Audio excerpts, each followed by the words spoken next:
Olá, boa noite. Começa agora o Jornal da Justiça desta terça-feira, 24 de novembro. O presidente do Supremo Tribunal Federal e do Conselho Nacional de Justiça, ministro Luiz Fux, abre a primeira reunião do Observatório do Meio Ambiente do Poder Judiciário. A proposta é que o observatório se torne referência no acompanhamento de dados para dar mais celeridade no julgamento de ações relacionadas a violações ao meio ambiente. Esse é um dos destaques da edição de hoje. Você vai ver também. O Conselho Nacional de Justiça abre processo administrativo contra a desembargadora do Rio de Janeiro por mensagens publicadas em redes sociais. Primeira turma do Supremo mantém condenação por difamação de procurador de justiça envolvido no caso Gil Rugai. E a primeira reportagem da série que explica como são feitos os cálculos para ocupação de cargos na disputa eleitoral.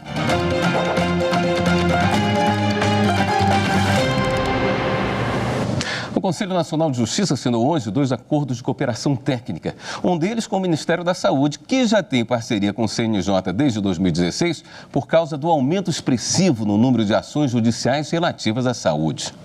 Hoje à tarde foi assinado um novo termo de cooperação que vai possibilitar a continuidade de projetos existentes, bem como a adequação às novas realidades e necessidades que se apresentaram ao longo desses últimos anos. O que deu certo deve continuar, mas também pode ser aperfeiçoado, aprimorado, para que os resultados sejam ainda melhores. Nossa parceria vai permitir não só um apoio técnico especializado, como também permitir aos juízes que na justiça, como já se disse, é a ponte por onde passam todas as misérias e todas as aberrações, possam, por exemplo, conferir um remédio que é solicitado pela parte, sem que nós saibamos a eficácia, mas com apoio do Ministério da Saúde, nós podemos realizar aquilo que é o maior sonho da humanidade, que é o sonho de justiça. Já a parceria com a Receita Federal tem como objetivo unir esforços para o desenvolvimento de pesquisas e atividades voltadas a aprimorar a eficácia e a eficiência do contencioso tributário, administrativo e judicial. Com esse trabalho, se busca identificar e analisar os principais fatores que impactam no tempo, na eficácia e, sobretudo, nos resultados da resolução de conflitos tributários no âmbito administrativo e judicial. Por fim, foi fechada uma parceria com a Unesco Brasil. A intenção é reunir esforços para concretizar, em âmbito do Judiciário Nacional, as diretrizes pactuadas na Agenda 2030 da ONU, que tem como foco a educação de qualidade para todos e todas ao longo da vida. E dizer, presidente, da nossa alegria em estarmos juntos aqui nessa ocasião tão importante, abrindo um diálogo com o Conselho Nacional de Justiça para o desenvolvimento de iniciativas de cooperação técnica em apoio à missão institucional do CNJ, que guarda profunda sintonia com os valores defendidos pela Unesco. A maior miséria brasileira é a miséria intelectual. E nós precisamos preparar o Brasil do futuro. E isso demonstra que o CNJ não está preparado só com o presente. O CNJ sabe que se constrói o futuro com o presente. O plenário do Conselho Nacional de Justiça decidiu nesta terça-feira abrir processo administrativo disciplinar contra uma desembargadora do Rio de Janeiro por causa de mensagens publicadas pela magistrada em redes sociais em 2018.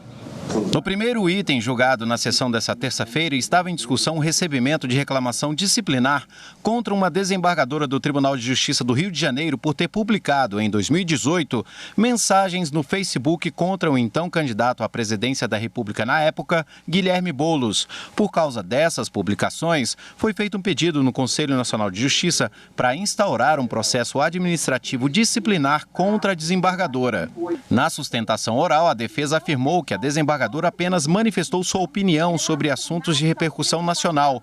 Sustentou ainda que a conta usada pela magistrada no Facebook era fechada ao público e que dela participavam apenas internautas autorizados pela desembargadora. Em momento algum, senhores, se extrai dos autos que ela se apresentou como magistrada.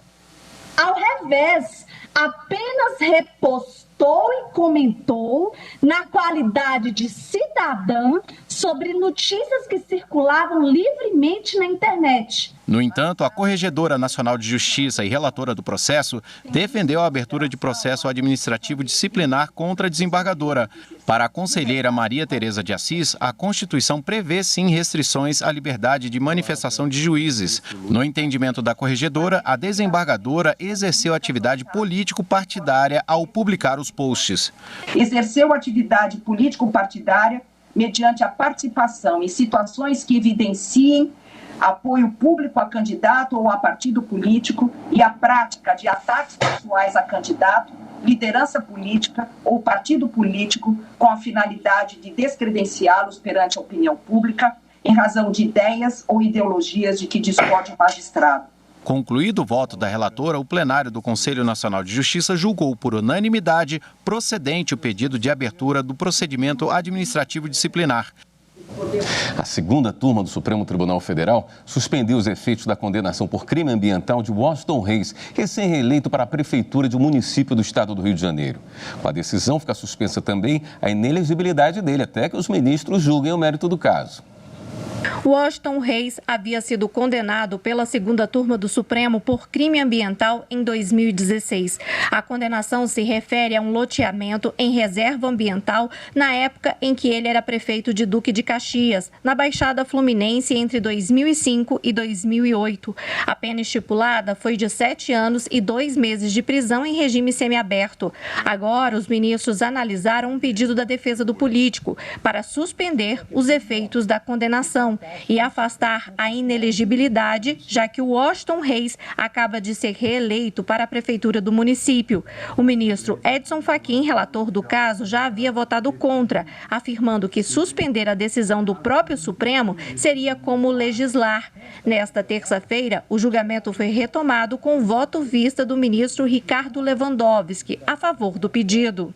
A prudência recomenda, a meu ver, o deferimento da medida de urgência diante do risco da irreversibilidade do quadro jurídico, caso o embargante tenha êxito em sua pretensão de absolvição em face da abolício criminis constatada no juízo de primeiro grau. O ministro Nunes Marques acompanhou a divergência. Já há uma sentença de mérito proferida por essa segunda turma e, por isso mesmo, o julgamento dos embargos de declaração, ainda mais quando já iniciado no ambiente virtual, deve prosseguir neste órgão colegiado em respeito ao direito do cidadão submetido ao processo criminal. Faço isso, senhores ministros, em respeito ao princípio do juiz natural e do precedente acima referido. Em face do exposto, peço venha ao eminente ministro relator para acompanhar a divergência nos termos do voto do ministro Gilmar Mendes. Os ministros ainda decidiram que a turma tem competência para julgar os recursos da defesa. O ministro Gilmar Mendes, que já havia votado a favor do pedido, ressaltou que aplicar a emenda regimental que fixa o plenário como competente para julgar ações penais em julgamento de recurso já iniciado pela turma violaria o princípio do juízo natural. Aqui nós temos uma situação, como eu disse, bastante singular. Embargos de declaração cujo início de julgamento já se deu perante a turma. Por maioria de votos, a segunda turma suspendeu a causa da inelegibilidade de Washington Reis até que todos os julgamentos no Supremo sejam definitivamente analisados. E a primeira turma do Supremo negou o pedido da defesa de um procurador de justiça condenado por difamação. O caso envolve o processo de Gil Rugai, que assassinou o pai e a madrasta há 16 anos.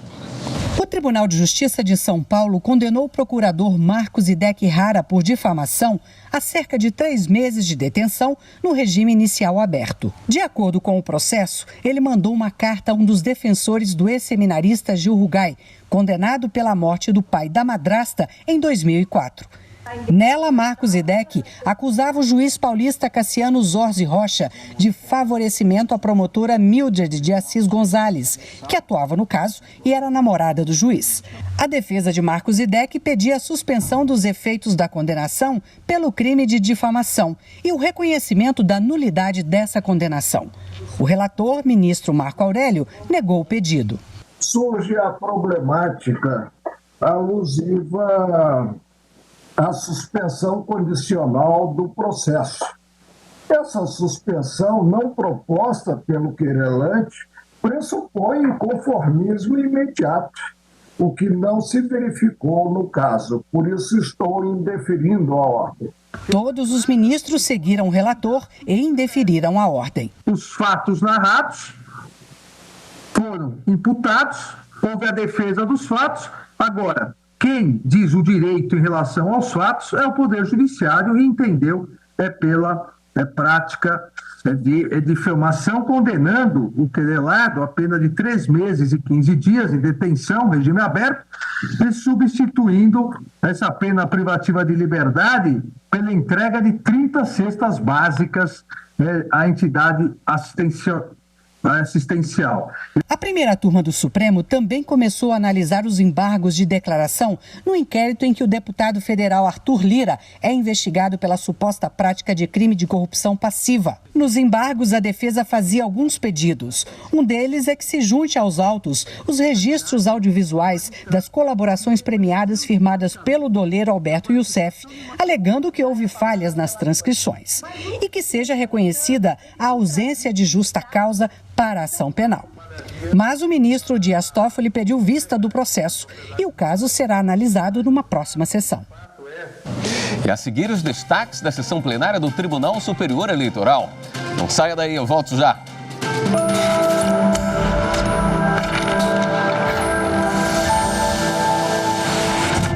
Sobre a Constituição da República Federativa do Brasil de 1988, eu destacaria a importância da administração pública que está normatizada nos artigos constitucionais. Por quê? Porque há a menção dos princípios do direito administrativo que são muito importantes para a gestão da coisa pública.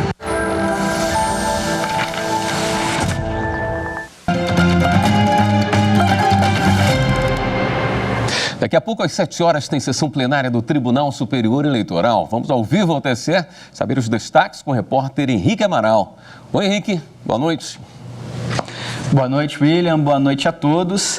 Daqui a pouco, os ministros já devem julgar um recurso sobre as eleições 2020. Na ação, o Ministério Público afirma que Adair Henriques da Silva está inelegível porque foi condenado por improbidade administrativa. E Adair foi o candidato mais votado para a Prefeitura de Bom Jesus de Goiás no dia 15 de novembro. E, William, eleitores de 57 cidades voltam às urnas no domingo para escolher prefeitos em segundo turno. Então ficam aqui 2 avisos. O eleitor deve baixar o aplicativo e-Título até às 23 horas e 59 minutos de sábado, véspera da eleição. Além disso, os sites do Tribunal Superior Eleitoral e dos tribunais regionais vão ter uma versão diferente entre a noite de sexta-feira e a noite do domingo de eleição. Essa medida já foi adotada no primeiro turno e serve para evitar uma sobrecarga nas páginas. As versões completas dos sites continuam disponíveis para o eleitor. William. Obrigado pelas suas informações, Henrique. E ainda sobre a Justiça Eleitoral, você sabe calcular o número mínimo de votos para um partido conseguir uma vaga na Câmara Municipal? Na reportagem de Renata Gorga, você vai ver como é feito o cálculo do quociente eleitoral. Esse é o primeiro tema da primeira reportagem da série Cálculos Eleitorais. Nos municípios em que existem mais de 200 mil eleitores, os prefeitos são eleitos pelo sistema majoritário, isso é, pela maioria absoluta dos votos válidos, sem considerar os brancos e nulos. Portanto, precisam receber 50% dos votos mais um voto. Quando esse cenário não ocorre, há o segundo turno na cidade. É o que teremos no dia 29 de novembro. Nos municípios menores, com menos de 200 mil eleitores, o candidato que ficou em primeiro lugar é considerado eleito para o cargo de prefeito já no primeiro turno. Já os vereadores são eleitos pelo sistema proporcional, que no Brasil é o de listas abertas. Isso quer dizer que os partidos não têm uma lista pré-definida de quais candidatos vão conquistar uma vaga na Câmara Municipal. Cada legenda poderá lançar candidatos que somem até 150% do número de vagas abertas para vereador. Os candidatos mais votados vão ocupar as vagas conquistadas pelos partidos. O número de vagas a serem preenchidas varia de acordo com a população de cada município. Então, no Brasil, nós temos um número mínimo de 9 e um número máximo de 55 cadeiras. São Paulo, por exemplo, que é um grande colégio eleitoral, né, tem 55 vagas na Câmara Municipal. Os critérios estão estabelecidos na Constituição Federal e houve uma interpretação dada pelo Supremo Tribunal Federal e também pelo Tribunal Superior Eleitoral, em que foram definidas faixas populacionais e cada determinada faixa de população vai ter um determinado número de vereadores, tá? Então, essa quantitativo vai variar de acordo com a população de cada município. Também é preciso levar em consideração o quociente eleitoral, que é o número total de votos válidos que foram apurados em uma determinada cidade, dividido pelo número de vagas na Câmara Municipal. Essa é a primeira cláusula de desempenho que os partidos precisam cumprir para ter direito a uma vaga na Câmara dos Vereadores. Ela funciona assim: considere que uma cidade tem 10 vagas para vereador e 100 mil eleitores votaram, sem contar os votos nulos e brancos. 100 mil eleitores divididos por 10 cadeiras dão 10 mil. Esse número é o quociente eleitoral. O partido que não obteve um desempenho eleitoral, ou seja, não atingiu um quociente eleitoral de 10 mil nesse exemplo, ele não vai nem disputar nenhuma cadeira na Câmara Municipal. Mas existe uma exceção. Se nenhum partido atingir o quociente eleitoral naquela cidade, os candidatos mais votados irão preencher as vagas da Câmara Municipal. Em caso de empate, será eleito o candidato de maior idade. E a seguir, o Observatório do Meio Ambiente do Poder Judiciário realiza ainda hoje a primeira reunião de trabalho.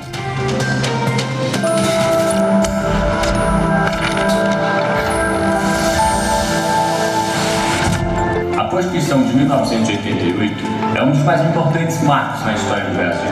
Ela reacendeu o espírito da cidadania. É plural, inclusiva e comprometida com a dignidade da pessoa humana. Se é perfeita? Não, nem pretende. Por isso admite reformas. Contudo, nos aponta um norte e projeta no futuro a nação que juntos podemos construir.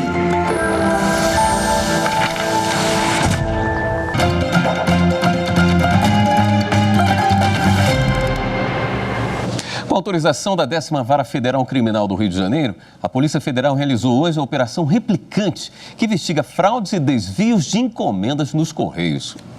50 policiais federais cumpriram 9 mandados de busca e apreensão na capital fluminense. Um dos endereços foi o Centro de Distribuição dos Correios em Benfica. Os policiais apreenderam aparelhos eletrônicos, celulares e documentos. Segundo as investigações, funcionários dos Correios, com a ajuda de outros integrantes da quadrilha, usavam etiquetas falsas para tirar as encomendas de alto valor do fluxo postal e enviar para a organização criminosa. Que uma das encomendas, a gente percebe que que a etiqueta original está por baixo, escrito PAC, Mercado Livre, e com o endereço de um dos presos. Quando a gente levanta a etiqueta, vê que a original está por baixo. Né? A original está por baixo. Inclusive era uma encomenda que voltaria ao remetente por algum problema e foi etiquetada dentro dos Correios de forma fraudulenta para redirecionar essa encomenda para um dos membros da organização. As investigações começaram no ano passado com a ajuda dos Correios. A empresa apontou funcionários do maior centro de distribuição de encomendas do Rio, que selecionavam produtos como eletrônicos e celulares. A polícia identificou um grupo de WhatsApp chamado de Empresas e Negócios, em que os envolvidos usavam para negociar a venda dos produtos desviados do fluxo postal. Os investigados vão responder pelos crimes de organização criminosa e peculato. O Superior Tribunal de Justiça consolidou jurisprudência de como funciona a recuperação judicial para o empresário rural. A terceira turma do STJ firmou o entendimento de que o empresário rural pode computar o período anterior à formalização do registro na junta comercial para cumprir o prazo mínimo de 2 anos, exigido pelo artigo 48 da Lei 11.101 de 2005, para requerer a recuperação judicial. Com a decisão, a terceira e a quarta turmas do STJ, responsáveis pelos julgamentos de direito privado da Corte, passaram a ter posição unificada sobre o tema. No julgamento de outro processo, a quarta turma também já havia estabelecido que o requisito de 2 anos de atividade, exigido em qualquer pedido de recuperação judicial, pode ser comprovado pelo empresário rural com a inclusão do período em que ele não tinha registro na junta comercial. Durante o julgamento na terceira turma, o relator do recurso especial, ministro Marco Aurélio Belize, lembrou que o artigo 970 do Código Civil, em razão das peculiaridades desse segmento econômico, confere tratamento diferenciado e simplificado ao empresário rural em relação à inscrição na junta comercial, tornando opcional a inscrição para quem exerce a atividade econômica rural. Sendo assim, o ministro reiterou que o registro, embora seja condição para o pedido de recuperação judicial, é absolutamente desnecessário para provar a regularidade do exercício profissional nos 2 anos anteriores, sendo possível essa comprovação por outras formas em relação ao período anterior à inscrição na junta comercial. A pandemia mudou totalmente a rotina de milhares de trabalhadores. Em vez de sair de casa, o jeito foi se adaptar ao trabalho remoto. Na reportagem especial de hoje sobre o impacto da pandemia no nosso dia a dia, veja a economia que foi gerada com a adoção do home office. O home office é uma nova engrenagem que se encaixou perfeitamente na máquina pública. Segundo o Ministério da Economia, de abril a agosto de 2020, o governo aumentou a produtividade e reduziu muitos gastos. Foram 859 milhões de reais de economia nas despesas para manter a máquina funcionando e 161 milhões de reais em auxílios que deixaram de ser pagos. A maior economia foi com diárias e passagens de servidores. Depois, contas de energia elétrica, pagamento de auxílios, telecomunicações, água e impressão de documentos. Bom para o governo, melhor para os servidores. Celso Melo é analista judiciário. Ele diz que em casa tem mais tempo para a família, trabalha melhor e ainda reduziu despesas. Não tenho mais que dirigir até o trabalho, enfrentar trânsito, procurar vaga de estacionamento sempre lotado, etc. Inclusive, eu até vendi meu veículo que ficava parado na garagem a semana toda. Agora posso fazer meu horário de trabalho como bem entender, desde que cumpra a minha cota no prazo exigido. A agência de publicidade de Lucas foi além. O home office já era praticado em parte pela empresa. Com a pandemia, fechou de vez o escritório. A produtividade não aumentou, mas a despesa caiu.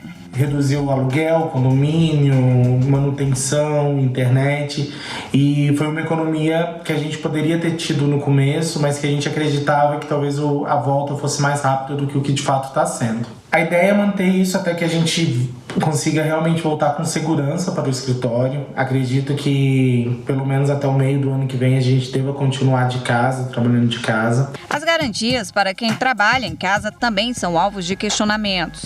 9 em cada 10 empresas que aderiram ao home office não ajudam seus funcionários com despesas como internet e telefone. Além dos gastos, questões como horas extras e possíveis lesões por passar a trabalhar em situações inadequadas são alvos de reclamação. Segundo dados da Justiça Trabalhista, no período de março a setembro deste ano, o número de processos subiu quase 263% em comparação com o mesmo período de 2019. Dificuldades de uma realidade ainda nova para todos, mas que não tem mais volta. Assim como trabalhadores e patrões, a legislação também terá de se adaptar. A nossa legislação é, por assim dizer, um pouco tímida em relação a esse assunto. E eu imagino que haverá um momento em que a nossa legislação vai contemplar efetivamente isso como uma garantia para empregados da iniciativa privada, assim como para os servidores públicos.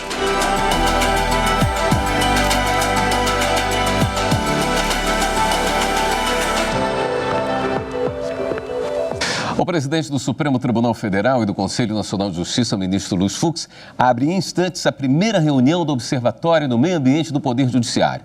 Nesse primeiro encontro, serão organizadas as atividades do grupo de trabalho e identificados os gargalos e dificuldades do sistema de justiça. A proposta é que o observatório se torne um núcleo de referência no acompanhamento e na disseminação de dados e informações que poderão ser integrados ao DataJude, base de dados da Justiça, dando assim maior celeridade no julgamento de ações relacionadas a violações ao meio ambiente. Essa edição do Jornal da Justiça fica por aqui. Uma excelente noite para você. Até amanhã.